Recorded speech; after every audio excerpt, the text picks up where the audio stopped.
E pessoal, essa é mais uma videoaula aí do Gabriel.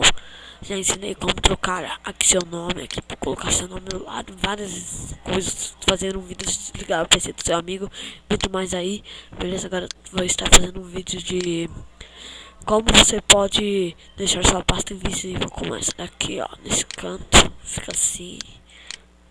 Só aparece quando a pessoa seleciona. Beleza? Tenho esses vídeos aqui que eu mesmo fiz para mandar para os amigos, menos esse que eu escondi aqui. Mas não tem nada de foto pornô, beleza? Vocês podem usar para guardar essas coisas aí, mas é um template aí que eu tava fazendo um blog. Daí, então você primeiramente vai fazer uma nova pasta. Eu vou deixar invisível. Você seleciona o texto que você fez, aperta Alt 255 e solta o Alt. Vai fazer isto. Você clica assim fora. Não vai dar porque eu já tenho um arquivo aqui. Pera aí. Vou ter que tirar esse arquivo daqui. Cadê meus documentos? Bomba. Aqui. Retirado. Daí você vai renomear de novo. Eu, né?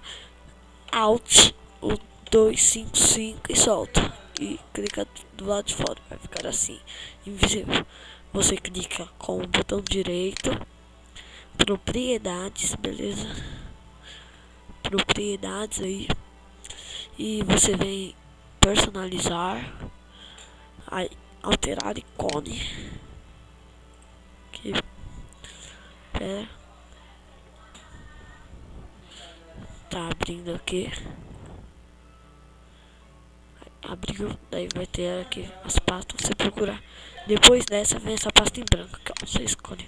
Os três é o mesmo, né? Você dá um OK, aplicar, OK. Pronto. A pasta invisível. Beleza? Você pode deixar em qualquer lugar. Eu aconselho deixar dentro de outras pastas se for uma coisa bem escondida para esconder mesmo para ninguém ver. Você deixa dentro de outra pasta, várias pastas você faz. E essa foi mais uma videoaula. Para quem quiser me adicionar aí, ó, todos os meus contatos, tudo. Meu e-mail agora é _ahr@hotmail.com para quem quiser adicionar no MSN. O Orkut Gabriel_BGO@hotmail.com para quem quiser adicionar no Orkut. E o Skype DJ_G44 que é Gá, beleza? Para quem quiser adicionar no Skype. Valeu aí pessoal, até a próxima videoaula e falou!